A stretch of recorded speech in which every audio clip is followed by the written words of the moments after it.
كوت النهارده محتاج نتعدل له كده. كلمتين على المشي النهارده عن كوت رهيب. بيقول ايه؟ هقوله بالانجلش الاول. الكوت الرهيبه بتقول ايه بقى؟ You deserve someone whose effort doesn't stop even when they have you. يعني ايه؟ يعني انتي كأي ست وكأي بنت تستاهلي شخص المجهود بتاعه ما بيوقفش لما يخطبك او يتجوزك مثلا. طبعا احنا عارفين ان الفترة الاولانية والبدايات وحلوة البدايات وكده في مجهود بيتبذل وفلوس بتدفع وانطباع عايزين نثبته ويبقى جميل وحلو وبالبني ادم بيبان في احلى شكل. بعد كده بقى بيحصل حاجات تانية، فاحنا بقى عايزين ننقي الشخص اللي حتى بعد ما يخطبك ويتجوزك يفضل يحط مجهود.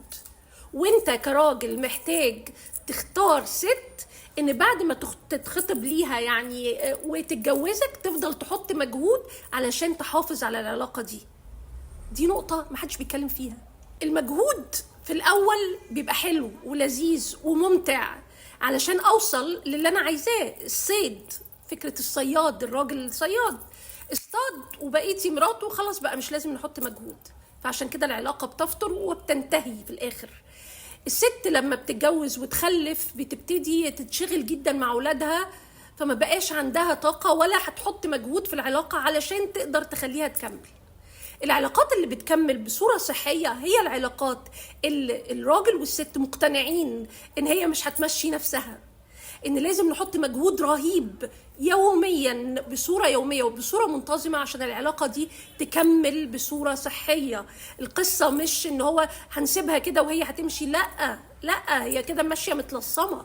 لكن الشخص الراجل والست اللي هيحطوا مجهود بعد ما يتجوزوا في العلاقة قد اللي كانوا بيحطوه او اقل سنة من زمان، هم دول اللي هيكملوا. علشان كده مهم جدا ما نتخدعش. مش معنى ان اللي بيتحط مجهود في الاول في البدايات والعلاقات الاولية ان المجهود ده هيفضل يتحط بعدين. علشان كده لازم نسأل الاسئلة دي في الخطوبة او في المرحلة الاولانية. انتي مستعدة تقدمي ايه للجواز ده؟ وانت مستعد تقدم ايه للجواز ده بعد ما نتجوز؟ مستعد تحط مجهود قد ايه؟ وقت قد ايه؟ ديديكيشن، يعني ان انت بتحط مجهود فعلا في العلاقة دي قد ايه بعد الجواز. ده حاجات مهمة جدا. لكن المجهود اللي في الاول ده متوقع، لكن الشطارة في المجهود اللي بعد الجواز وبعد ما البني ادم بقى ملكي او بقى جوزي او بقت مراتي، هو ده اللي بيخلي الجوازات تكمل وبطريقة صحية. المجهود.